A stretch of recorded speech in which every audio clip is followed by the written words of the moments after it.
You've spent hours sorting through your closets. You've donated bags of clothes. You've organized your kitchen drawers for the 5th time. And yet, somehow, the clutter always comes back. Why? Because you're actually focusing on the symptom and not the cause. Here's the truth. The clutter in our physical spaces is a manifestation of our inner world. Our possessions are merely symptoms of deeper patterns, beliefs, and emotions we haven't addressed. Today, I'm going to walk you through how to identify these root causes so you can create lasting change, not just in your home, but in your entire life. Let's start by understanding the connection between our inner and outer worlds. Every item in your home that doesn't serve you has a psychological root.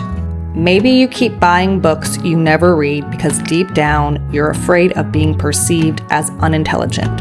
Or perhaps your overflowing closet stems from insecurity about your appearance or fear that you won't be accepted if you don't keep up with the current trends. That kitchen gadget collection? It might represent the perfect home-cooked family dinners you aspire to create, but you don't necessarily have time to make. Our possessions often represent the person we think we should be, not the person we actually are. This disconnect creates constant tension in our lives. Now let's identify some common root issues that lead to clutter. Do you hold on to things just in case?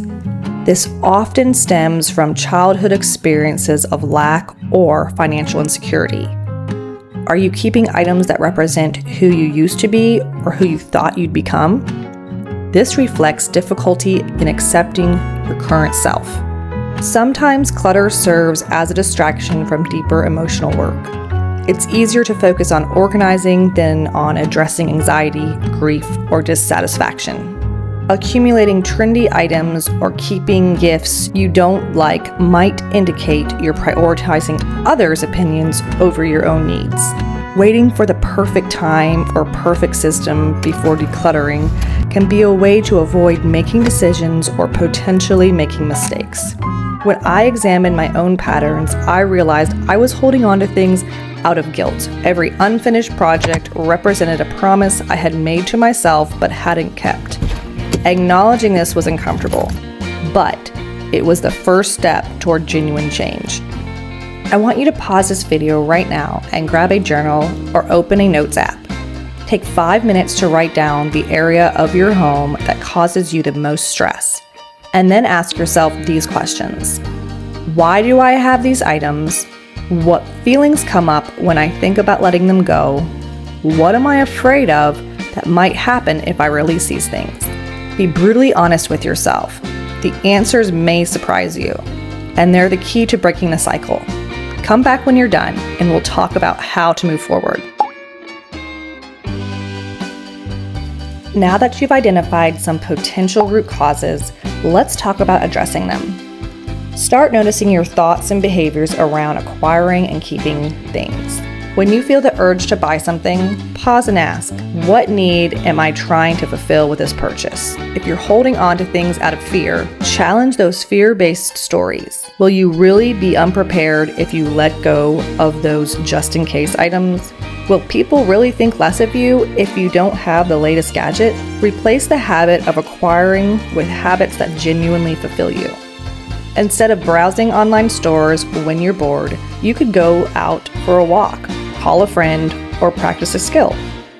Sometimes clutter represents grief, trauma, or unprocessed experiences. Be gentle with yourself and consider working with a therapist if certain categories of belongings bring up intense emotions. Get crystal clear on what matters most to you. When your actions align with your values, the need for external validation and material substitutes naturally diminishes. In my own journey, I had to face my tendency to use shopping as a way to avoid difficult emotions or boredom. Instead of buying something new when I felt anxious, I started journaling or going outside, addressing the actual need rather than masking it with stuff. Only after doing this inner work can we effectively address our physical spaces. Once you understand the why behind your clutter, here's how to approach the what. Before even touching a single item, set a clear intention for the space and how you want to feel in it. As you evaluate each item, ask questions from a place of self-knowledge. Does this align with who I truly am? Does it support the life I actually want to live, not the life I think it should be? Recognize that decluttering after inner work may bring up some emotions. That's normal and actually a sign that you're doing meaningful work. Design organizing systems based on your actual habits and preferences, not idolized versions of them. Set aside time monthly to check in with yourself about new acquisitions and how they relate to your inner state. When we finally declutter our fantasy collection, we can understand underlying motivations. The process is completely different. Instead of feeling deprived, we can feel liberated. We can keep what only brings us genuine joy, aligned with how we actually want to spend our time, and not using these items to avoid things in our real life. The truth is, sustainable decluttering isn't about having less stuff. It's about being more aligned with yourself. When your outer world reflects your inner values, you naturally stop accumulating the things that don't serve you. This isn't a quick fix. It's a journey of self-discovery that unfolds over time. But I promise you, addressing the root cause rather than just the symptoms will transform not only your home, but your relationship with yourself and the world around you.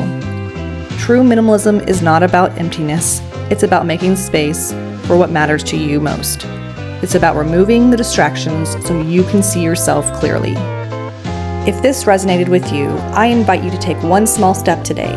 Choose a tiny area of your home, even just a drawer, and before you declutter it, sit with the questions we discussed. Journal about what those items represent to you, and then approach the decluttering process with a new awareness. Let me know in the comments what insights you come up with. I'm genuinely curious about your experiences. If you found this helpful, please give this video a thumbs up and share it with someone who might need it. And subscribe for more content on sustainable minimalism and intentional living. The journey to simplicity begins within, and I'm honored to be on this path with you. Until next time, remember that true decluttering isn't about having a perfect home. It's about creating space for a more authentic life.